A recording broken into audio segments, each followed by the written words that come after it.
எண்ணெய் ஊற்றி கடாய் வச்சு கொஞ்சமாக நம்ம எண்ணெய் ஊற்றிக்கலாம்.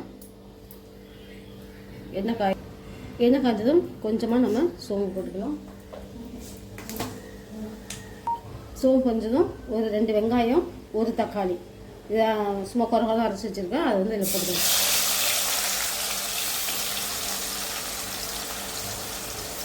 இப்போ இது கூடவே ஒரு 1/4 ஸ்பூன் அளவுக்கு இஞ்சி பூண்டு பேஸ்ட் எல்லாம் அப்படியே பச்சை வாசனை போட்டோம்.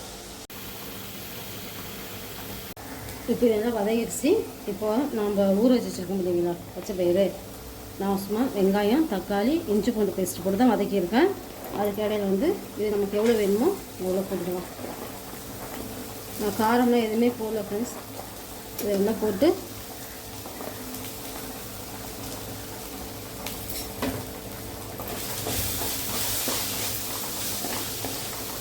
வதக்கிட்டு இப்போ இதுக்கு தேவையான அளவு நம்ம உப்பு போட்டுக்கலாம். இப்போ இந்த பச்சை பயிறு தனியாக வேக வச்சு போடணும்னு வச்சுக்கோங்களேன், அதில் உள்ள சத்தெல்லாம் போயிடும். அப்போ வேஸ்ட்டு தான் அது. அதனால் நம்ம இதிலே போட்டு லைட்டாக தண்ணி ஊற்றி மூடி வைக்கலாம். கொஞ்சம் உப்பு போட்டாச்சு. உப்பு போட்டு கொஞ்சமாக மிளகாத்தூள்லாம் இன்னும் போடல, கொஞ்சமாக இது வேகிற அளவுக்கு தண்ணி ஊற்றிக்கலாம். இது வெந்துச்சுன்னா இதோட தண்ணி இதிலே தான் இருக்கும். நம்ம தனியாக வேக வச்சு போட்டோன்னு வச்சுக்கோங்களேன், அப்புறம் இது சத்தெல்லாம் வேஸ்ட்டாக போயிடும். அதனால் வேகட்டும். இப்போ உப்பு போட்டு தண்ணி எவ்வளோக்கு வேணுமோ தண்ணி ஊற்றி இதிலே நம்ம வேக வைக்கலாம் ஃப்ரெண்ட்ஸ். லேசாக வேக வைக்கலாம், மூடி வச்சுக்கலாம். இப்போ பார்த்திங்களா தண்ணி வந்து நல்லா சுண்டிருச்சு. பயிறு நல்லா வந்து வெந்துருச்சு. இப்போ இந்த ஸ்டேஜில் நமக்கு காரம் வந்து போட்டுக்கலாம். இப்போ ஒரு 1/4 ஸ்பூன் அளவுக்கு தனி மிளகாத்தூள். வேறு ஸ்பைசி ஐட்டம் வேறு எதுவுமே நான் போடவே இல்லை. தனி மிளகாத்தூள் மட்டும்தான் கொஞ்சமாக இதில் போட்டுக்கலாம்.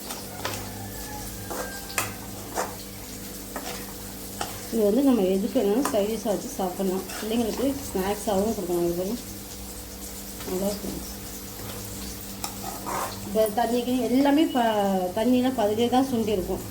நம்ம தனியாக வேக வச்சு போட்டோம்னா அதில் வந்து தண்ணி வேஸ்ட்டாக போயிருக்கும் இல்லையா. இன்னும் 2 செகண்டு. இன்னும் கொஞ்சம் ஸ்பைசிக்காக நம்ம வந்து லைட்டாக பெப்பர் பொடி போட்டுக்கலாம்.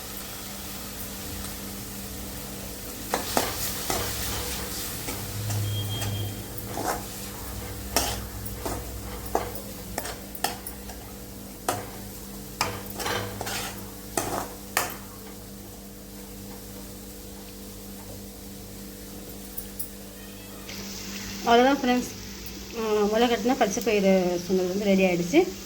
சைடிஷ் சூப்பராக இருக்கும். நீங்கள் வந்து ட்ரை பண்ணிட்டு ஷேர் பண்ணுங்கள், கமெண்ட் பண்ணுங்கள்.